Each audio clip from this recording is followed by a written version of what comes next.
Good morning friend, this is Deepak sir. बेटा, और आज हम जो लेक्चर लाए हैं वो क्लास 11th के लिए इंग्लिश मीडियम के लिए सेकंड लेक्चर है।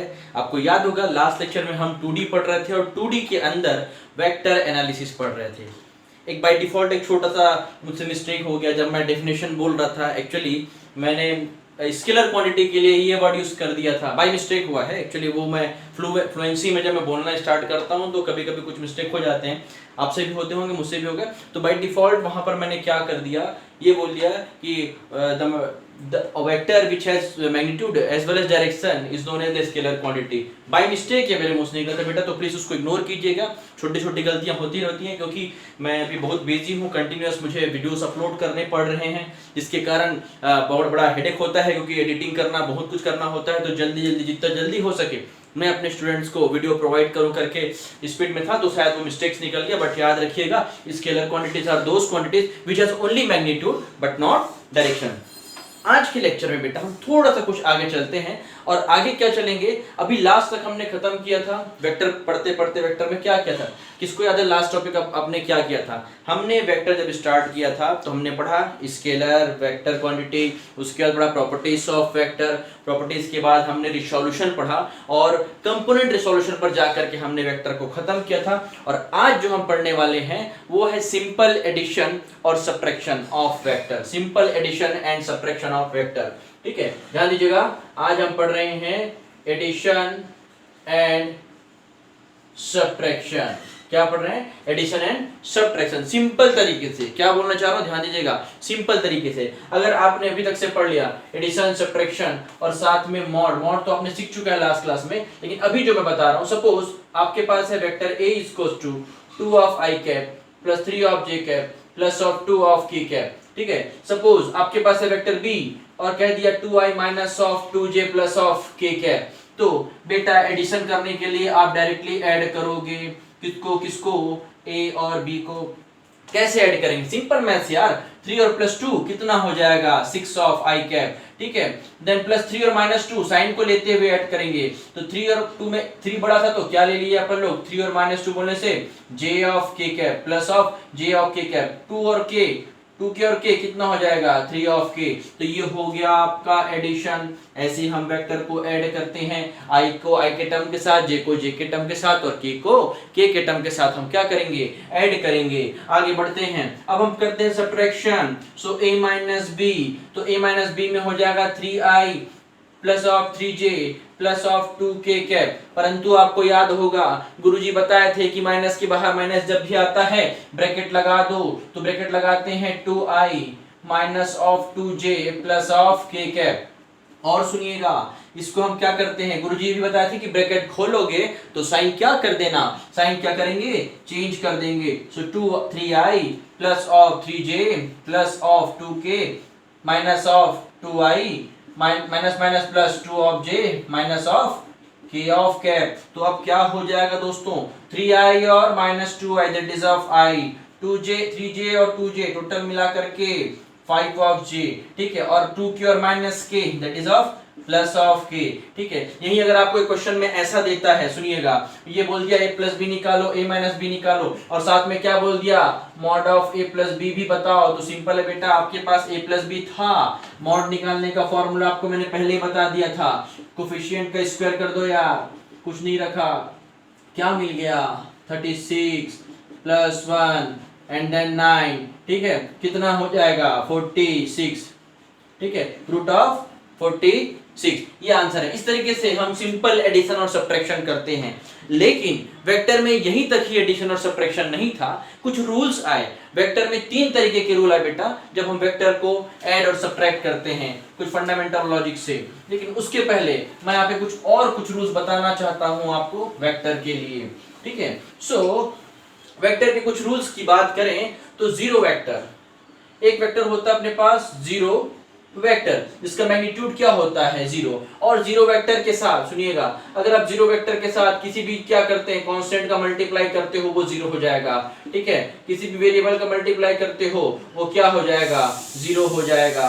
ठीक है, इसको क्या, अगर मैं उसके साथ क्या कर रहा हूँ, मल्टीप्लाई कर रहा हूँ, तो वो जीरो हो जाएगा। दूसरी उसी तरीके से किसी वेक्टर के साथ सपोज आपके पास वेक्टर ए है, अगर और इसमें आप क्या करना चाहते हैं, किसी चीज का मल्टीप्लाई करना चाहते हैं सपोज 3, तो ये 3 टाइम्स ऑफ वेक्टर ए हो जाएगा। फॉर एग्जांपल अगर आपके पास ए है तो 3i minus of 2j plus of k cap है, तो आपको 3 वेक्टर ए निकालने के लिए क्या करना पड़ेगा, दैट इज 3 जा 9 i कैप, 3 माइनस 2 जा 3 2 जा 6 ऑफ j कैप, ठीक है, and plus of 3 of k cap. इस तरीके से आपके पास क्या हो जाएगा, वेक्टर्स बनेंगे। किससे, जब जीरो वेक्टर से मल्टीप्लाई करोगे आपको टोटल मैग्नीट्यूड जीरो मिलेगा। किसी कोफिशिएंट का, किसी वेरिएबल का मल्टीप्लाई करते हो वेक्टर के साथ, तो वो द टाइम उसके साथ क्या हो जाएगा, मल्टीप्लाई हो जाएगा। सो ये है आपके जीरो वेक्टर एंड वेक्टर के साथ ऑपरेशंस। अब आते हैं मेन रूल्स पर आते हैं, मेन रूल्स पर आते हैं, ध्यान दीजिएगा, नोट डाउन कीजिएगा। Vector law of addition, heading लिखिएगा वेक्टर लॉ ऑफ एडिशन, ठीक है, vector law of addition. What is the vector law of addition? पहला बेटा फर्स्ट है law of triangle, law of triangle, vector law of triangle of vector addition, law of triangle. Law of triangle क्या होता है सुनिएगा, बहुत easy है। पहले स्टेटमेंट लिख लीजिएगा ना, यहाँ पहले देखो ध्यान दीजिएगा। सपोज ये वेक्टर ए है और ये क्या है, वेक्टर बी, ये क्या है, वेक्टर ए और ये है वेक्टर बी, ध्यान दीजिएगा, ठीक है। if two vectors vector a and vector b are represented, statement में बोल रहा हूं आप लिखेगा, if two vectors vector a and vector b are represented by the two continuous side, by the two continuous side of a triangle, by the two continuous side of a triangle, then their resultant is represented by the third side of triangle, the third side of triangle taken in opposite order, taken in opposite order। फिर से सुनिएगा, मैं statement बोल रहा हूं, ध्यान दीजिएगा। if two vectors vector a and vector b are represented by both magnitude and direction by the two continuous side of a triangle, then their resultant is represented by the third side of triangle taken in opposite order। ध्यान दीजिएगा, इधर a और b का direction ऐसा है और r जो third इसका रिजल्टेंट बन रहा था थर्ड साइड, वो इनके अपोजिट है। यही है बेटा लॉ ऑफ ट्रायंगल, यही है लॉ ऑफ ट्रायंगल। अगर दो वेक्टर ऐड हो रहे हैं तो उसके साथ क्या बन जाएगा, कि लॉ ऑफ ट्रायंगल, ठीक है। सो आगे बढ़ते हैं हम, law of parallelogram of vector addition, erase कर दे रहे हैं इसको। Law of parallelogram of vector addition, ध्यान दीजिएगा, इंपॉर्टेंट टॉपिक है लॉ ऑफ पैरेललोग्राम। सो अब हम पढ़ने हैं लॉ ऑफ पैरेललोग्राम। क्या पढ़ने वाले हैं बेटा, लॉ ऑफ पैरेललोग्राम। और लॉ ऑफ पैरेललोग्राम क्या बोलता है सुनिएगा पहले statement, if two vectors vector A and vector B, if two vectors vector A and vector B are represented by, ध्यान दीजिएगा, are represented bye,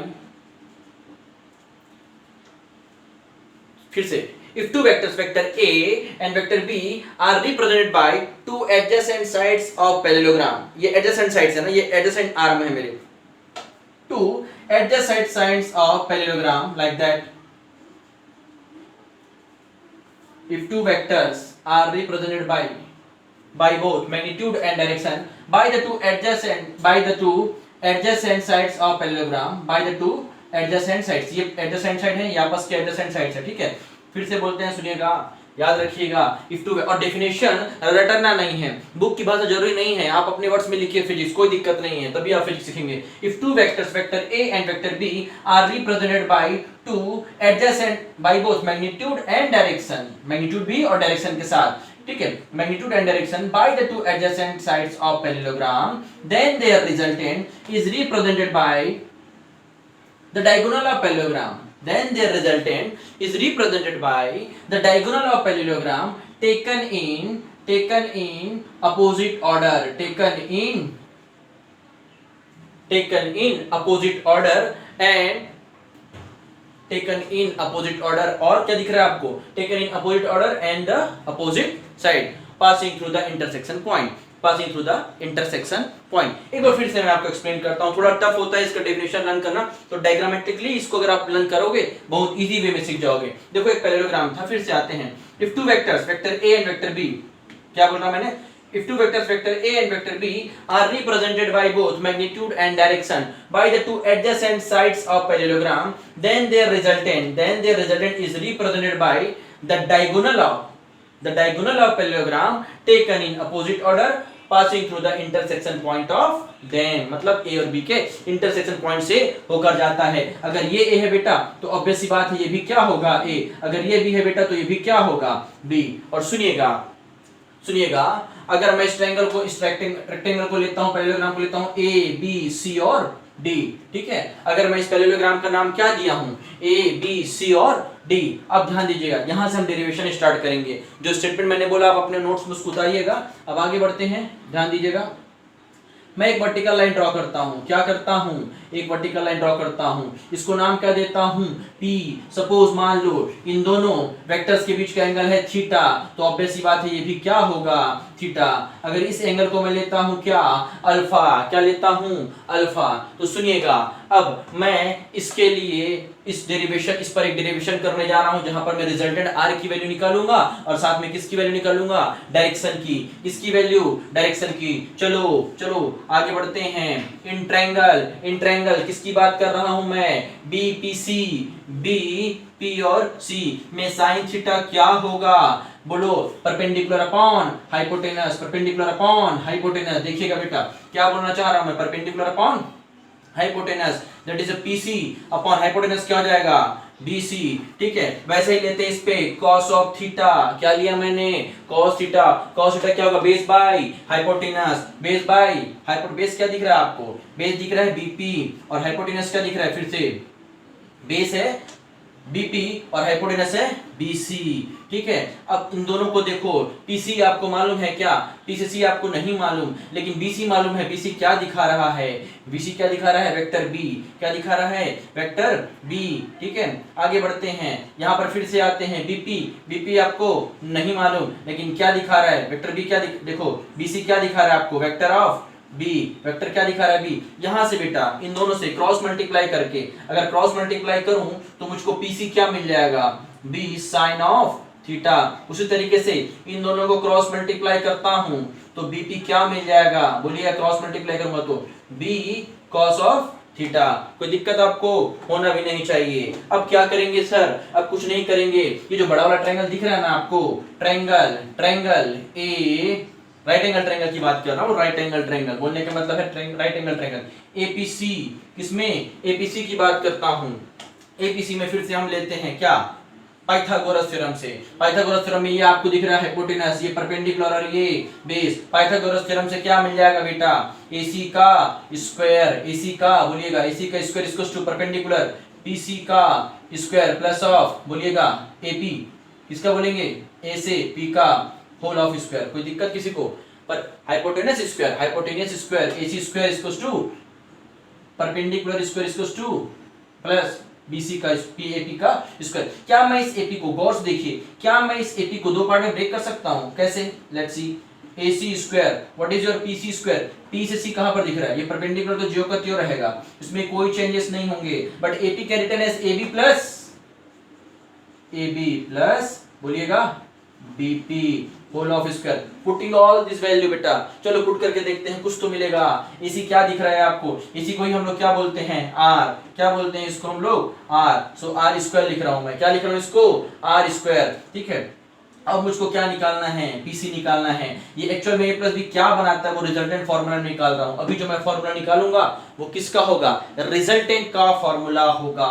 so PC क्या हो रहा है आपका, PC के प्लेस पर अब देखो, अब आपने लास्ट क्लास में पढ़ा था कंपोनेंट रिसोल्यूशन, क्या पढ़ा था, कंपोनेंट रिसोल्यूशन। ध्यान दीजिएगा, यहां पर मैं इसको इससे दो कंपोनेंट रिसॉल्व करता हूं। मैं एक वर्टिकल लाइन ड्रॉ किया बेटा, मैंने क्या किया, एक वर्टिकल लाइन ड्रॉ किया, वो इधर गया, एक वर्टिकल लाइन इधर है, इधर दिख रहा है आपको। अब वेक्टर बी के दो कंपोनेंट बनेंगे, क्या क्या सर, देखो जिधर थीटा बनता है, ये अगर x और ये y है, इधर क्या बनेगा b cos ऑफ थीटा, इधर क्या बनेगा सर, हम तो पढ़ चुके हैं क्या, b sin ऑफ थीटा।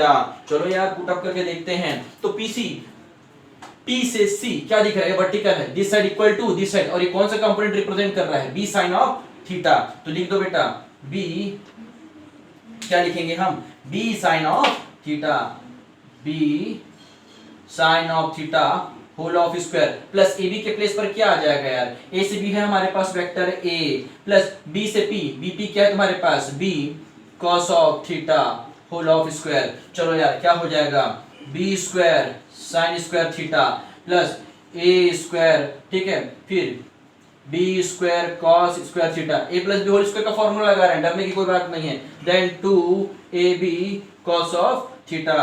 कोई दिक्कत किसी को होना भी नहीं चाहिए। क्या हो गया यार, इन दोनों को देखो, पहले मैं ए को लिख रहा हूं, मैं कब कर रहा हूं, ध्यान दीजिएगा, डेरिवेशन को आप पॉज कर करके देखिएगा। मैं ए स्क्वायर को पहले लिख दिया, देन इससे और इससे बी कॉमन निकाल दिया, that is B square common निकाला, क्या बचा है sine square theta plus cos square theta, ठीक है, plus 2ab cos of theta, क्या बच जाएगा बच्चों, a square plus of b square, और साइन और कॉस क्या होता है, साइन और कॉस क्या होता है, अरे sign square theta plus cos square theta class 10th में आपने पढ़ा था 1 होता है, इसका वैल्यू क्या हो गया 1 plus 2 vector a vector b cos of theta. तो हमारे रिजल्टेंट का फॉर्मूला हमको क्या मिला, ठीक है, वही मिला जो मैं इधर लिख रहा हूं। थोड़ा सा क्या कीजिएगा, आप इसको पॉज कर लीजिएगा, मैं इस साइड को क्या कर रहा हूं बेटा, इरेज कर रहा हूं, ध्यान दीजिएगा, मेरे पास जगह कम है और जूम कैपेबिलिटी कम है मेरे कैमरे का, सो मैं इस तरीके से इधर लिख रहा हूं, इसे R square is equal to हमको मिल गया A square B square plus 2ab cos of theta. बोलने से क्या, R under root of A square B square 2ab cos of theta. आया समझ आपको कि r equals to under root of a square plus b square plus 2ab cos theta is a resultant of vector law of parallelogram, ठीक है, ये resultant है, क्या कहलाता है ये, resultant. Okay, come to the next, direction निकालते हैं, क्या निकालते हैं, डायरेक्शन की जो रिजल्टेंट है वो कितने एंगल पर है। चलो फिर से once again in triangle APC tan of alpha, क्या ले लिया मैंने, tan of alpha perpendicular upon base, perpendicular क्या दिख रहा है, PC, बेस क्या दिख रहा है, AP, it can further written as PC upon AP को आप दो पार्ट में लिख सकते हो बेटा, कैसे, AB plus BP, AB plus BP, PC की वैल्यू क्या दिख रही है, PC की वैल्यू ये component that is B sin of theta, rectangle के आमने सामने के साइड इक्वल होते हैं, सो क्या मिल गया, B sin ऑफ थीटा, क्या मिला, B sin of theta upon ये क्या है, AB वेक्टर A प्लस बोलो ये क्या हो जाएगा, B cos ऑफ थीटा, क्या मिल गया, B cos ऑफ थीटा। तो ये हो गया आपके डायरेक्शन का फॉर्मूला, किसका फॉर्मूला, डायरेक्शन का formula. Come to the next point, इस रिजल्टेंट की दो वैल्यूज होती हैं, मैं थोड़ा सा फिर से इरेज करूंगा, क्या मैं इधर इरेज कर लूं, आप पॉज करके इस डेरिवेशन को देखिएगा, एक बार समझ नहीं आएगा दो बार देखिएगा, इसका कोई पैसा नहीं लगेगा। आगे बढ़ते हैं बच्चों, आगे बढ़ते हैं, एक मैक्सिमम और मिनिमम कंडीशन को देखते हैं, क्या देखते हैं, मैक्सिमम और मिनिमम कंडीशन। यार ये R जो है, दो रिजल्टेंट R, ठीक है, R मैक्स, और ये केस ले रहा हूं मैं, क्या ले रहा हूं, केस नंबर 420, जो भी नाम देना है दो यार, ठीक है, दो। अब थीटा को देखते हैं, cos थीटा, थीटा की वैल्यू, और इस R को देखते हैं। अगर ये दो वेक्टर हैं सपोज हमारे पास, R मैक्स का कंडीशन बता रहा हूं, R मैक्स कब होगा, ठीक है, जब थीटा तुम्हारा क्या होगा, 0 होगा, जब दोनों वेक्टर का डायरेक्शन क्या होगा, वो कोलिनियर होंगे, इधर भी वेक्टर A है, इधर भी वेक्टर B है, ध्यान दीजिएगा, इस समय थीटा कितना हो गया बेटा, 0 हो गया, और cos 0 क्या होता है 1, तब आपका रिजल्टेंट आपको क्या मिलेगा, under root of vector A square vector B square vector 2ab cos of 0, cos 0 क्या होता है हीरो, cos 0 होता है 1, सो R आपको क्या मिल गया कि A स्क्वायर B स्क्वायर, और क्या मिल जाएगा बेटा 2ab। अगर आप ध्यान से देखो तो ये फॉर्मूला बन रहा है मैथ्स का, A plus B whole square, root और square cancel, so R max क्या मिलेगा, A प्लस बी। तो मैक्सिमम रिजल्टेंट के लिए कंडीशन ये होगा कि दोनों वेक्टर एक ही डायरेक्शन में होंगे, क्या होंगे, दोनों वेक्टर, अब वो वेक्टर चाहे कोई फोर्स हो फोर्स की क्वांटिटी हो या किसी और चीज की क्वांटिटी, वो दोनों क्या होंगे, सेम डायरेक्शन पर होंगे। अब आर मीन निकालते हैं। आर मीन सुनिएगा क्या होता है, cos 90 के समय ये क्या होगा, आर मीन कब होगा पता है आपको, जब दोनों वेक्टर आपस में कैसे होंगे, परपेंडिकुलर होंगे। कैसे होंगे, परपेंडिकुलर। बोलो तो क्या हो जाएगा, परपेंडिकुलर नहीं यार, परपेंडिकुलर नहीं, क्या होंगे, अपोजिट होंगे, तब मिनिमम फोर्स होगा। सुनिएगा अगर इधर 5 न्यूटन और इधर दोनों तरफ 5 न्यूटन, अगर दोनों इसी साइड दोनों के एक 5 न्यूटन और 2 न्यूटन, तो कितना न्यूटन बना, 7 न्यूटन। ठीक है, अगर इधर क्या कर रहा है, इधर 5 न्यूटन और इधर भी 5 न्यूटन लग रहा है, दोनों अपोजिट हैं, तो मुझ पर क्या होगा, नेट फोर्स विल बी 0। और फोर्स इज अ क्या है, एक वेक्टर क्वांटिटी है, तो अगर एक वेक्टर इधर है और एक वेक्टर इधर है तो क्या हो जाएगा, थीटा विल बी 180 डिग्री। और इस कंडीशन में आपका आर का फॉर्मूला क्या बनेगा, रूट के साथ देखिएगा, a square b square 2ab cos of 180 degree. और cos 180 डिग्री क्या होता है, cos 180 होता है -1। क्या होता है बेटा, -1। अगेन -1 होने के कारण ये फॉर्मूला बन जाएगा vector a square plus vector b square minus of 2ab। क्या बना, माइनस ऑफ 2ab। ठीक है, it can further return as कि r इज इक्वल टू, ये फॉर्मूला बन गया a माइनस बी का होल स्क्वायर। ये फॉर्मूला क्या दिख रहा है, a माइनस बी का होल स्क्वायर। तो रूट के अंदर हम क्या लिख लेंगे, vector a minus of vector b का होल स्क्वायर, ये root cancel. So r minimum is equal to vector a minus of vector b। ठीक है, ये आपके फॉर्मूले हैं इसके लिए। लॉ ऑफ वेक्टर एडिशन पहला हमने पढ़ा, लॉ ऑफ ट्रायंगल, दूसरा था law of parallelogram with complete description. ठीक है, अब आगे बढ़ने से पहले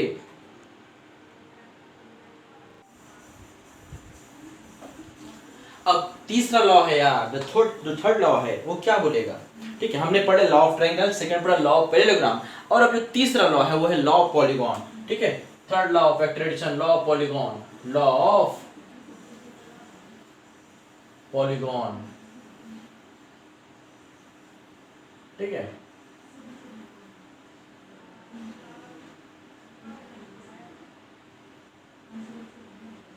ओके चलिएगा लॉ ऑफ पॉलीगॉन के लिए। ठीक है, once again, if number of vectors a b c and so on, ठीक है, represented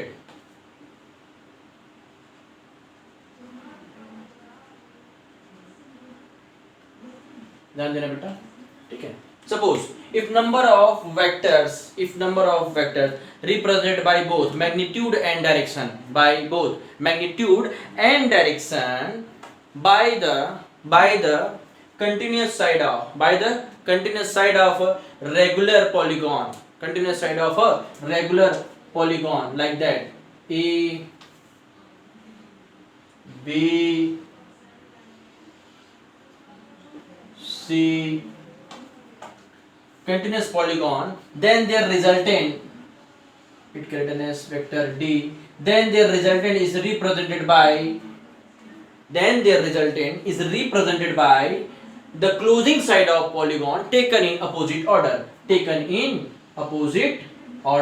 कैसे हो रहा है सर, चलो देखते हैं कैसे हो रहा है, अभी हम बताते हैं आपको, फिर सुनिएगा। if number of vectors are represented by the continuous opening side, जिसको हम लोग बोलते हैं the opening side of polygon, then their resultant is represented by the closing side of polygon taken in opposite order। ठीक है, ये आप definition लिख लेना, फिर से बोल रहा हूं।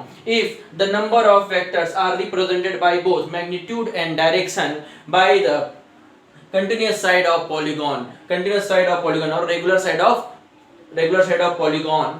side of polygon, then their resultant, then इन सब का जो resultant बनेगा finally, then their resultant is represented by the closing side, opening side को कौन close कर रहा है, ये side, closing side of polygon taken in opposite order। कैसे, ये ऐसे जा रहे हैं और ये जो closing side है वो कैसे आ रहा है, एरो का डायरेक्शन देखो ऐसे, कैसे, चलो देखते हैं यार। अब अगर ये वेक्टर ए था और ये वेक्टर बी है तो लॉ ऑफ ट्रायंगल क्या बोलता है, ये क्या होंगे, ठीक है, ए बी, ठीक है। ये जो बन रहा है इसको मैं सपोज मान लेता हूँ क्या, सपोज थोड़ी देर के लिए सुनिएगा, ये वेक्टर ए और ये वेक्टर बी, ये रिजल्टेंट बनाएंगे। अब मैंने क्या ले चुका है, मैंने A B C D E लिया है, मैंने क्या ले लिया है, A B C D E. तो अब मैं लेता हूँ एफ, सो वेक्टर एफ इसको क्या मिल गया, vector A plus vector B. फिर से देखिएगा, अब ये वेक्टर एफ और वेक्टर सी, ये दोनों मिलकर के क्या बनाएंगे, ठीक है, ये दोनों का डायरेक्शन ऐसा है और इसका, इस रिजल्टेंट का डायरेक्शन अपोजिट है। ई के बाद एफ के बाद क्या आता है, जी, तो इसको मैं रिप्रेजेंट करूंगा vector G is equal to क्या लिख दूंगा, फिर से यहाँ पे लिख रहा हूँ, vector F is equal to vector A plus vector B. अब जो बना रिजल्टेंट वो वेक्टर जी है, किससे मिलकर के बना है, vector F plus vector C. So vector F plus vector C nothing but F क्या था, vector A plus vector B plus of vector C. अब सुनिए, ये वेक्टर जी और ये वेक्टर डी, इन दोनों का रिजल्टेंट कौन बना, ये वेक्टर ई। सुनिएगा, ये वेक्टर जी और ये वेक्टर डी, इन दोनों का रिजल्टेंट कौन बना, इन दोनों का डायरेक्शन सेम है और ये उसके अपोजिट है। तो vector E is equal to, मैं लिख सकता हूं बेटा, vector G plus vector of D. So what we can say, vector F plus vector C, vector F plus vector C plus vector of D. फिर से एक बात करते हैं, एफ की वैल्यू क्या थी, एफ की वैल्यू क्या थी, A plus B. So A plus B plus C plus D that is of vector E. यही तो है लॉ ऑफ पॉलीगॉन, ये कंटिन्यूअस उनके साइड क्या होंगे, लॉ ऑफ ट्रायंगल को फॉलो करते हुए क्या होंगे, ऐड होते जाएंगे और लॉ ऑफ पॉलीगॉन बनाएंगे। बहुत इजी है, थोड़ा सा बस कंसेप्चुअल है, ध्यान देना है कहां से चीजों को लेना है। फिर से एक बार देख लीजिए, ये ए था और ये बी था, लॉ ऑफ ट्रायंगल से इनका सम क्या हो गया, vector F A plus B. अब ये बन गया और ये बन गया, इन दोनों का सम क्या हो गया, वेक्टर जी। क्या बना, वेक्टर जी, और वेक्टर जी के अंदर क्या था, vector F plus vector C. अब ये वेक्टर और ये वेक्टर, इन दोनों का सम रिजल्टेंट क्या बना, ये वेक्टर ई, जिसमें जी समाया हुआ है और डी समाया हुआ है, जहां E is equal to vector G plus vector D. G के अंदर क्या था, एफ और सी, मैंने एफ और सी लिखा, डी ज्यों का त्यों था। एंड देन फिर से एफ की वैल्यू क्या थी, A plus B. So finally vector E is equal to A plus vector B plus vector C और वेक्टर डी। तो ये है लॉ ऑफ पॉलीगॉन। अब सर इससे कैसे क्वेश्चन आएंगे, बहुत इजी क्वेश्चन आते हैं, लॉलीपॉप क्वेश्चंस हैं। अभी तो मैं आपको ज्यादा न्यूमेरिकल्स नहीं कराऊंगा, ठीक है, बट जितना भी करा रहा हूं बेटा ये पॉइंट ऑफ होम एग्जाम के लिए सही है, लेकिन इसके अलावा भी बहुत एक से एक वैरायटी के क्वेश्चन है जो हम करेंगे। बस पेशेंस रखिए, विश्वास कीजिए, क्योंकि विश्वास पे दुनिया कायम है। पहला क्वेश्चन चलेगा, लॉ ऑफ पैरेललोग्राम पर एक क्वेश्चन लेता हूं मैं। क्वेश्चन बोलता है, if two vectors have same magnitude, if two vectors have same magnitude, लिखिएगा आप लोग, if two vectors have same magnitude and their resultant also same, and the resultant also same, then find the angle between them,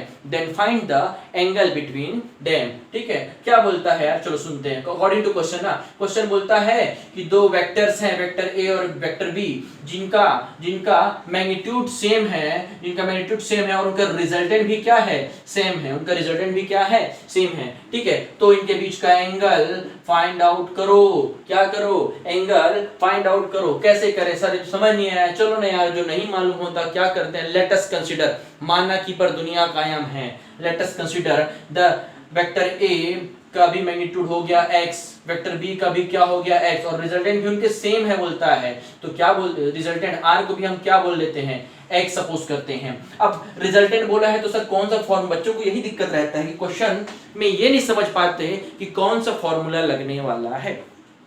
अरे यार, vector दिया है, vector A vector B, resultant भी बोला है, तो क्या लगेगा, हाँ, रिजल्टेंट का formula that is under root of, बोलो यार, A square B square 2ab cos of theta. चलो भाई आगे बढ़ जाते हैं, ठीक है। ए की वैल्यू एक्स स्क्वायर, बी की value x square 2xx into cos of theta. इसको मैं लिखता हूं बेटा, आर की वैल्यू क्या थी, x, तो मैं लिख दिया इसको एक्स स्क्वायर, और ये एक्स स्क्वायर रूट इधर ले आया ना, कुछ नहीं किया मैंने, 2 of x square, once again 2x square cos of theta।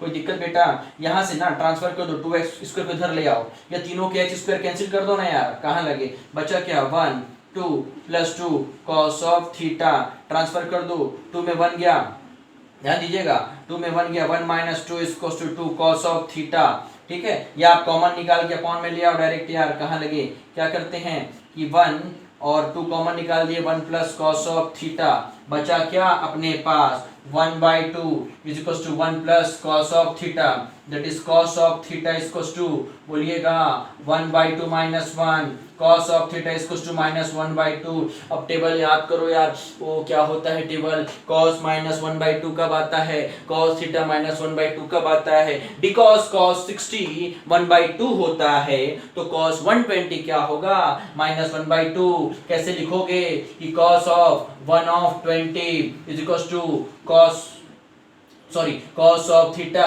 Is equal to cos of 1/20। कोई दिक्कत किसी को, cos cancel, theta is equal to क्या हो गया अपने पास 120 डिग्री, है ना लॉलीपॉप। अरे सर क्या लॉलीपॉप, शुरू में ही आप ऐसा टफ को, अरे क्या टफ न्यूमेरिकल है बेटा, प्रैक्टिस मेक्स एवरीथिंग इजी, ठीक है, आप प्रैक्टिस करोगे धीरे धीरे सब इजी लगने लगेगा। तो ये हो गया theta is equal to 120 degree, क्यों, क्योंकि cos 120 की वैल्यू क्या होती है -1/2। आगे बढ़ते हैं, एक और न्यूमेरिकल लेते हैं, कैसा न्यूमेरिकल आता है वही मैं आपको बता रहा हूं इस टॉपिक से। रिसोल्यूशन से भी कुछ न्यूमेरिकल आते हैं, मैं भी कराऊंगा एक न्यूमेरिकल, बाकी फिर हम जब थ्योरीज कंप्लीट हो जाएंगे देन उसके बाद पूरा न्यूमेरिकल पार्ट पे जाएंगे, तो न्यूमेरिकल करेंगे, मजे लेंगे न्यूमेरिकल के, आप मैं और फिजिक्स। ओके चलो आगे बढ़ते हैं भाई, ठीक है। फिर एक क्वेश्चन लेते हैं, इफ टू फोर्सेस ना, चलो यार because force is a vector quantity ना, if two forces 3 newton and 2 newton, ठीक है, if 2 forces 3 newton and 2 newton, ठीक है, are inclined to each other by the angle of 60 degree, then find the resultant and direction of the force,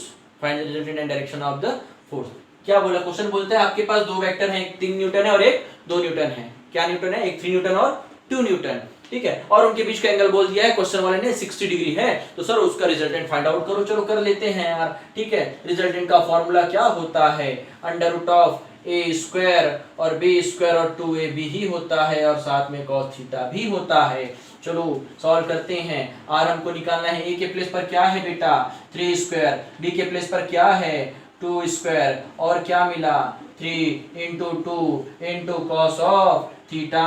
चलो ठीक है, theta तो मिला है बेटा, क्या मिला है 60, ये मैं सॉल्यूशन बता रहा हूं आपको।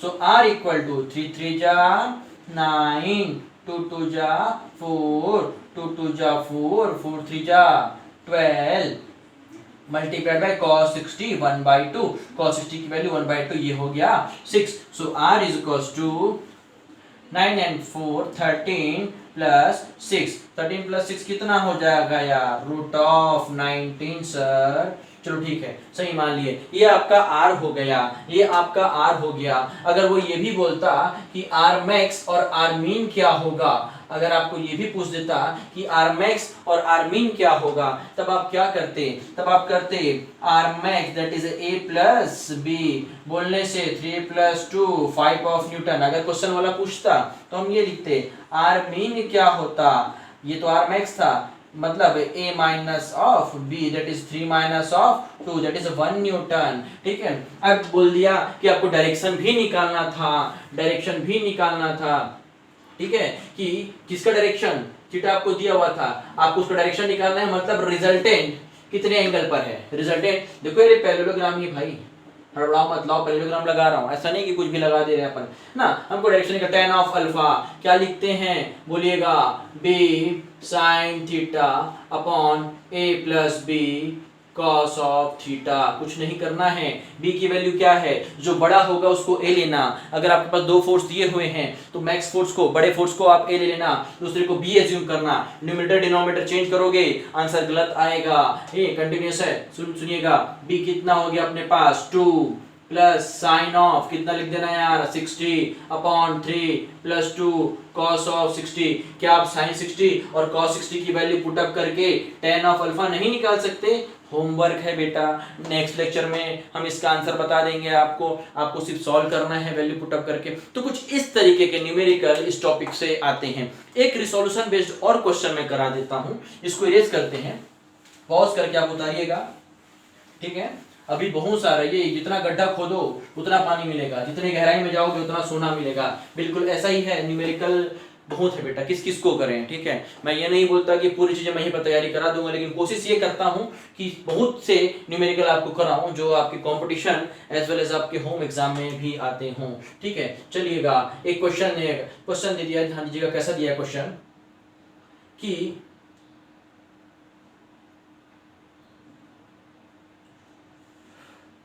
ध्यान दीजिएगा,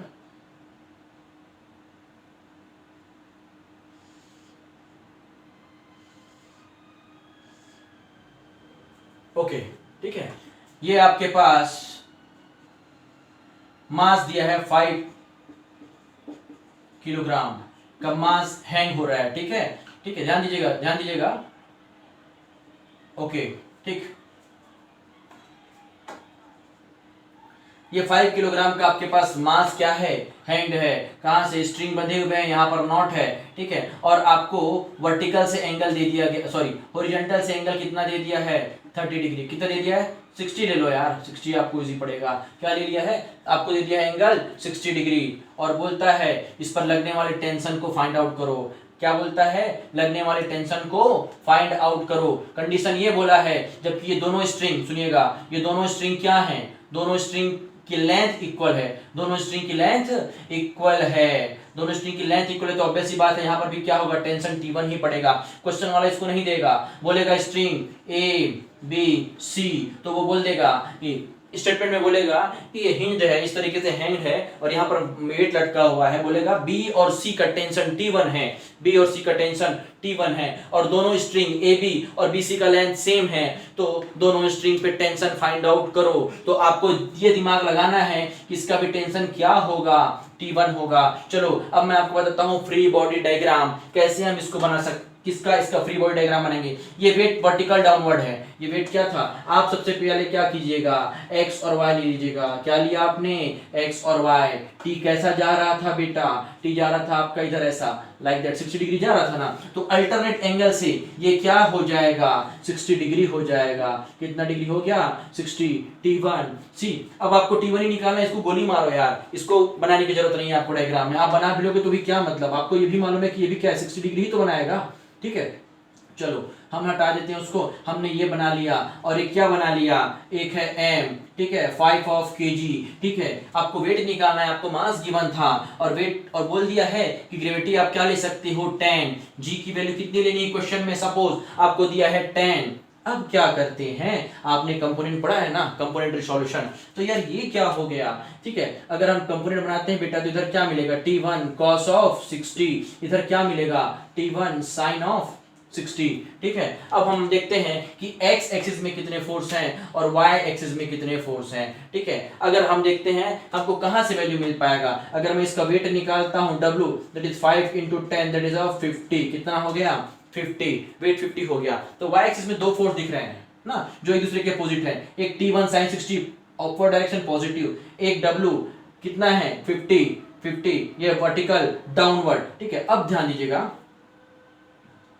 ठीक है, अब ध्यान दीजिएगा, हम y एक्सिस के फोर्स को सॉल्व करते हैं। मैं बोल सकता हूं ऑन इक्विलिब्रियम T sin 60, क्या बोल रहे हैं, T1 sin 60 इक्वल्स टू क्या मिल जाएगा, बोलिएगा आपको इधर वेट है ना, so T1 sin of 60 is equal to weight कितना था आपके पास 50, सो T1 इक्वल टू कितना हो जाएगा बेटा 50 upon sin of 60, value put up करो, टेबल लर्न करो, sin 60 की वैल्यू पुट अप कर दोगे, सॉल्व कर दोगे, आंसर आपको मिल जाएगा। तो देखो कैसा, ऐसा दिखने से लग रहा था बहुत टफ है, डरा रहा है, आप डराओ, घूर घूर के देखो, क्या करो, ऐसे क्वेश्चन को घूर के देखा करो, इजीली बनने लगते हैं। तो इस तरीके से आपको ऐसे हिंज वाले है ना, ऐसे रोप लगा हुआ है, हिंग है, कोई आपका रोप है, कहीं से हिंग है, उस हिंग है, और वहां से क्या है वो हिंज सपोर्ट के साथ, या तो हैंग हो रहा होगा, या वर्टिकल रोप होगा जिस पर एक वेट लटक रहा होगा। इस टाइप के क्वेश्चंस होंगे जो आपको थोड़े से डराएंगे, बट यार डरने की बात नहीं, डर के आगे जीत है। ऐसे हम बहुत सारे न्यूमेरिकल्स करेंगे आने वाले समय पे। तो आज का लेक्चर यहीं पर हम समाप्त करते हैं। अगर अच्छा लगे लेक्चर तो प्लीज लाइक शेयर सब्सक्राइब कीजिए, कमेंट करना ना भूलें, ताकि मैं कुछ चीजें जो होंगी उसको सुधारूं, क्या सुधारनी है और क्या नहीं सुधारनी है और क्या बढ़ानी है, जरूर बताइएगा कमेंट देकर बेटा। और ऐसे ही अपना प्यार देते रहिए, मैं आप लोगों के लिए और भी चीजें लाऊंगा। मिलते हैं नेक्स्ट लेक्चर में। हम हैं राही दीपक साइंस जोन के, फिर मिलेंगे चलते चलते।